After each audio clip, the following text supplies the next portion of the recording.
So in this video, I will talk about some alternatives to using the J-12 or Control 1 foot controllers. And even if not looking to stop using your J-12 or Control 1, there's some information you might find useful pertaining to the J-3 Footswitch and various MIDI mapping assignment features. So the video is basically broken into three short sections. In the first, I'll talk about the J-3 Footswitch and covering the little known alternate functions for the J-3. In section 2, I'll give you a quick overview of MIDI setup, and I'll talk about my basic strategy for using the Behringer FCB 1010. And then in section 3, I will talk about basic expression pedal hookup, and then assigning various modifiers, which is called linking. So here you see two foot switches, one obviously a little more road worn than the other, but even more obvious is the masking tape label on the upper foot switch showing different functions. The Johnson actually allows the J3 switches to be assigned to different functions via software. To access this, hit the utility button. It's important to note that any change you make inside of the utility menu is global and it's immediate. It doesn't need to be stored or approved in any way, so just keep that in mind as you make changes to settings. Using the page knob, scroll through the utility pages until you reach page 14. Then, using knobs 2, 3, and 4, you can alter what the J3 switches are assigned to. So in my case, 3 becomes a tuner, 4 becomes tap it.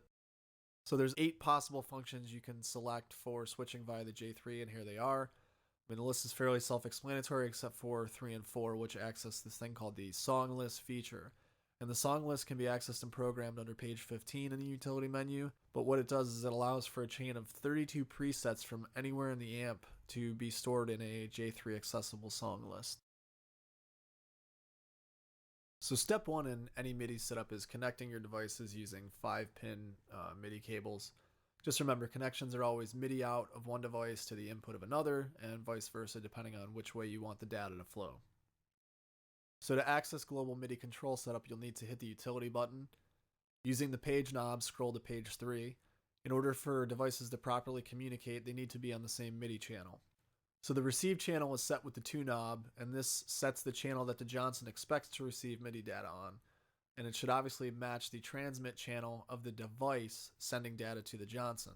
The transmit channel is set with the 4 knob and should match the receive channel on the target device you'll be sending MIDI data to. Although it's more common for guitarists to just control the amp, you might have some MIDI guitar synth or double-on keyboards, and being able to have all of your control run through the Johnson can help reduce your rig size. This is great when you're short on stage and, God forbid your drummer brings a double kick pedal instead of 2 bass drums. So the Johnson supports MIDI mapping for program change information on both input and output. And what does this mean?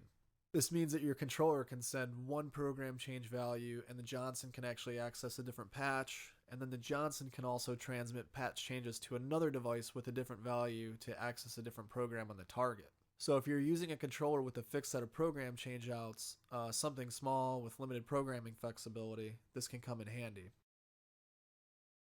To alter the MIDI receive map, from the utility menu, use the page knob and go to page 4. So this is the MIDI receive map. Knob 3 shows the MIDI input program change, and then 4 is the target value, which can be either user or factory patches. And there's a number of other functions that you can also access with this, but it's sort of outside of the scope of this video. Conversely, on page 5 is the MIDI transmit map, which can be set to change programs on a target device based on program changes within the Johnson. And again, you can just use knob 3 and 4 and adjust those values accordingly. So there's lots of MIDI controllers on the market, and personally, I've used the Behringer FCB 1010 the most. I've had mine now for over 8 years, about 4 of which I use and have used it pretty heavily, and it still runs like a champ. So to actually edit the FCB 1010, I use a software found at the link listed in the bottom of the slide, and this allows you to do a sysx transfer of patch setups and program it very, very easily. If you need help programming the FCB 1010 specifically, there's a number of videos floating around on YouTube, and the manual is actually very clearly written, in about 14 languages to boot. I mean, there's no Swahili, but what are you going to do? So start with these resources, but if you get stuck, again, contact me through my site, which is bosleymusic.com, or leave a comment. So my strategy for using the foot controllers is as follows. I use the direct select mode, so patch changes are one tap, and the up-down functions are used for banking.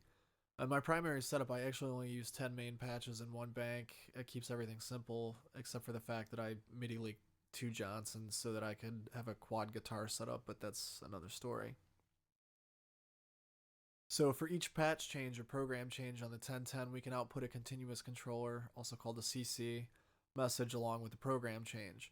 So you can see the value in both cases of hitting a switch. My 1010 sends the Johnson continuous controller number 40, and it has either a 0 or 127 value, depending on whether it's the first or second tap of the switch. And why this is possible is the unit has a feature where if you hit the same foot switch again, you send that additional CC message, and then the Johnson can use these CCs using the links, which I'll cover in the next section, to actually control effects and parameters. So unfortunately, you're limited to one switch per program change, although you could link the same CC message to multiple effects parameters to turn them on or off at the same time. And I'm not sure, but I also think there is some firmware update or newer version of the 1010 that allows it to act more like the J-12, where the bottom row are program changes and the top row can send CC messages. So the 1010 also contains two MIDI continuous controller expression pedals. And the drawback to MIDI CCs versus the type of expression pedal you can plug into the socket is that CCs are discrete values between 0 and 127. With wah-wah, you get like a staircased kind of sound. It's not continuous or smooth like it is when you use a standard expression pedal. So in my case, I've assigned the CC pedals fixed values of continuous controller number 7, which is the standard for volume, and then number 10. Although these can be assigned to act as regular sort of expression pedal continuous controllers, you can also treat the expression pedals like switches, where anything above a certain value is treated as state 1, and anything below another value is treated as state 2, and this kind of helps get around the limitations of the 1010.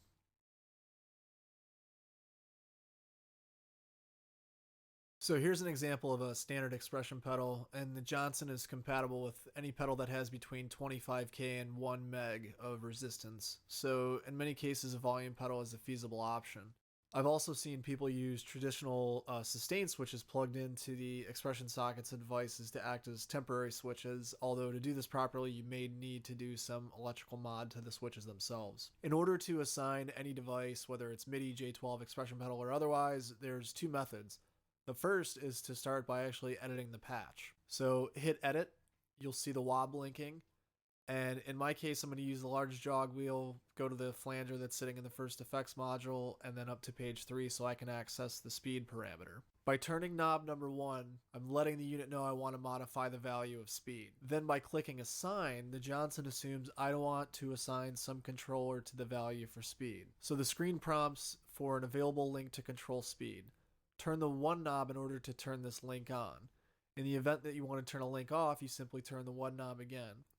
And you can make 16 assignments of links such as this, and using the 2 knob, you can select what you want to control that particular parameter. So the following types of links are available.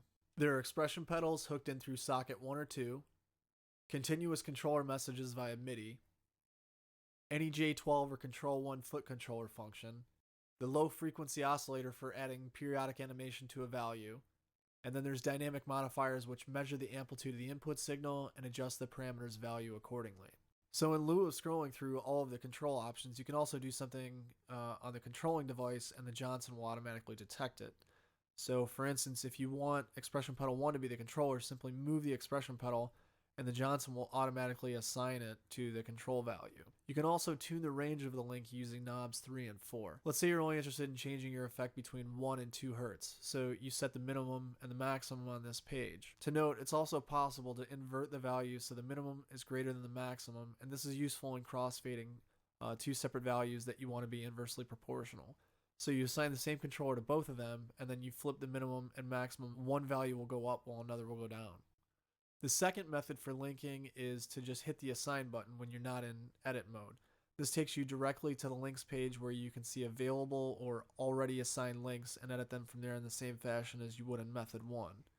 Just remember, it's important you can use the page knob to scroll directly through all of the links, see which ones are already assigned, which ones are available. So the last note is that you can also send expression pedals coming into the amp as MIDI continuous controller values to a target device. These will be sent out on the transmit channel, and the value can be set under page 11 of the utility menu.